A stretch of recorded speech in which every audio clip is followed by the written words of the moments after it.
Welcome to simply குக்கு. இன்றைக்கி நம்ம aloo Gopi fry எப்படி செய்கிறதுன்னு பார்க்கலாம் வாங்க. அதுக்கு இப்போ நான் ஒரு காலிஃப்ளவர் எடுத்து நல்லா குட்டி குட்டியாக பிச்சு வச்சுக்கிறேன்.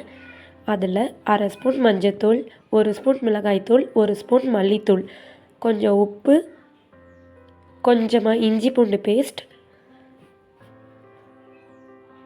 1 ஸ்பூன் தயிர் சேர்த்து நல்லா மிக்ஸ் பண்ணி வச்சுக்கோங்க. ஒரு பேனில் எண்ணெய் ஊற்றி அது நல்லா சூடானதும் நம்ம மிக்ஸ் பண்ணி வச்சுருக்க காலிஃப்ளவரை அதில் போட்டு நல்லா ஃப்ரை பண்ணிக்கோங்க.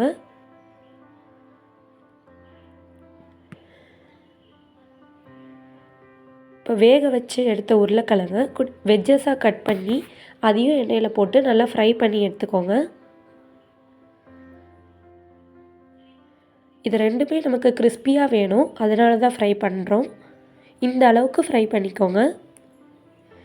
இப்போது ஒரு பேனில் 3 ஸ்பூன் எண்ணெய் ஊற்றி ஒரு பெரிய வெங்காயத்தை குட்டி குட்டியாக கட் பண்ணி அதில் சேர்த்து நல்லா வதக்கிக்கோங்க.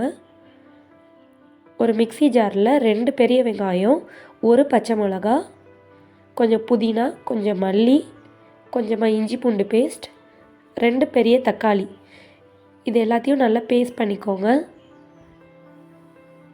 இப்போ இந்த அரைச்ச பேஸ்ட்டையும் வெங்காயத்து கூட சேர்த்து நல்லா சாட்டே பண்ணிக்கோங்க.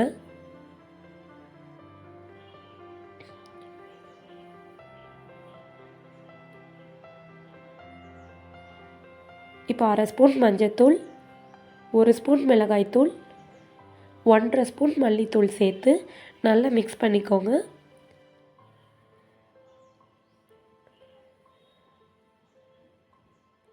ஒரு ஸ்பூன் கரம் மசாலா சேர்த்து நல்லா மிக்ஸ் பண்ணிக்கோங்க. தேவையான அளவு உப்பு சேர்த்துக்கோங்க. இப்போ ஒரு கிளாஸ் தண்ணி சேர்த்துக்கிறேன். சேர்த்து இதை நல்லா கொதிக்கட்டும்.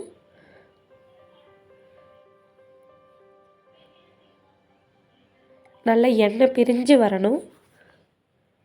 எண்ணெய் பிரிஞ்சு வரும்போது ஒரு மிக்சியில் 10 முந்திரி பருப்பை நல்லா பவுடர் பண்ணி எடுத்துக்கோங்க. இப்போ அந்த பவுடர் பண்ண கேஷ்யூஸை இதில் சேர்த்துக்கலாம். சேர்த்து நல்லா மிக்ஸ் பண்ணி விடுங்க. இப்போ நம்ம ஃப்ரை பண்ணி வச்சுருக்க ஆலுவையும் கோபியும் இதில் மிக்ஸ் பண்ணிக்கிறேன்.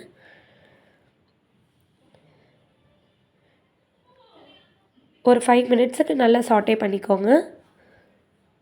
அவ்வளோதாங்க, ரெடி. பிடிச்சிருந்தால் லைக் பண்ணுங்கள், கமெண்ட் பண்ணுங்கள், மறக்காமல் சப்ஸ்கிரைப் பண்ணுங்கள்.